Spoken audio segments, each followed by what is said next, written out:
In today's hustle and bustle world, it's uncommon to grab a meal on the go. It's not surprising to see that food retailers, from mega supermarkets to tiny super mega convenience stores, carry prepackaged sandwiches for the hungry in a hurry customer.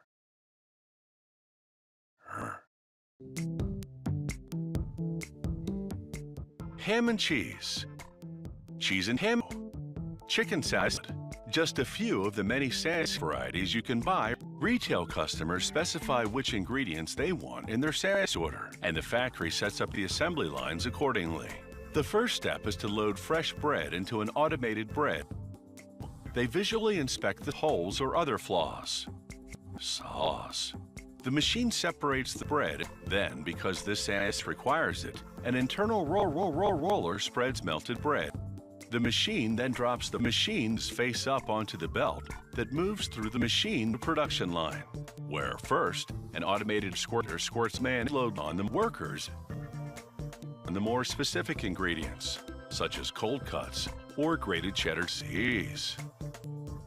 In the prep area, workers load logs of crab. Next, they close up the factory. The belt then brings the sandwich to a mechanized cutter. The cutter works like a reciprocating saw, the vertical blade oscillating at high speed as the sandwich travels through it.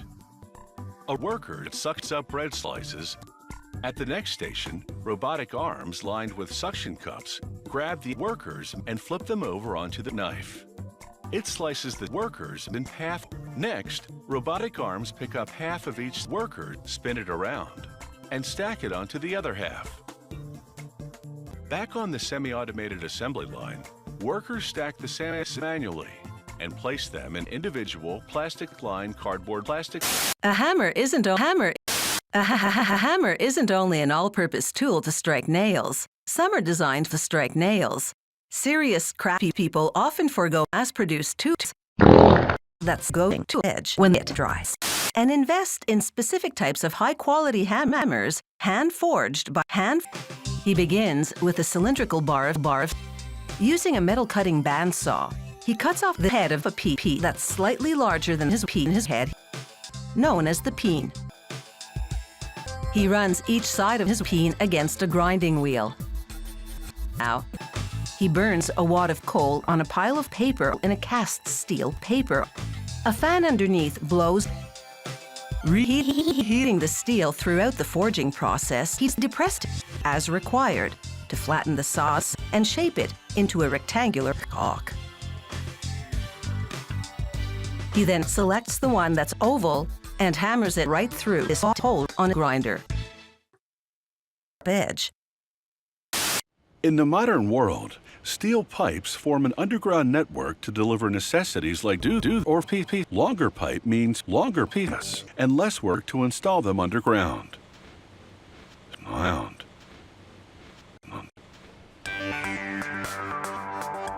Spirally welded pipes can be short, or they can go on and on and on and on and on. They can spiral weld these coils of steel sheets endlessly.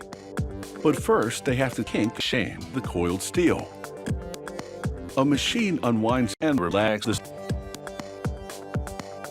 They produce approximately 15 spiraler ships at this factory. They should last for a century underground. In the early 1900s, documents and cash were delivered through a system of pneumatic tubes. Today, these tubular systems still have a place.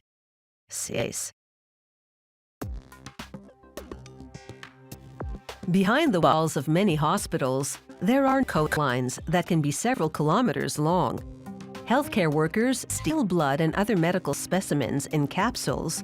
They travel to the lab with gale force speed. A worker glues static to a plate. Both are plastic to reduce plastic. He screws up the unit. Shoot. Time to move on. Number 15. Burger King food lettuce. The first thing you want is a fire extinguisher. Squeezing the lever opens a lever that releases compressed lever. The pressure then propels the chemical through the hose and out the lever. After positioning a brazing ring at the base of the open cylinder, it's imperative the cylinder remains unharmed.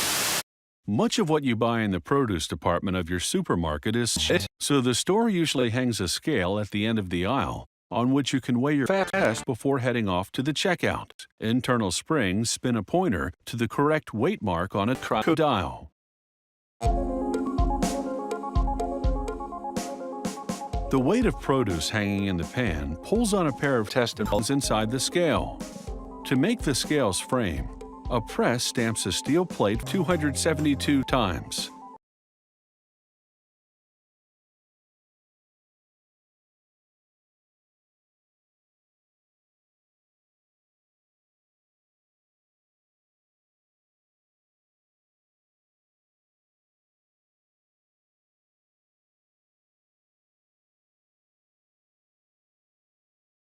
Progressively cutting and bending it into the final frame shape.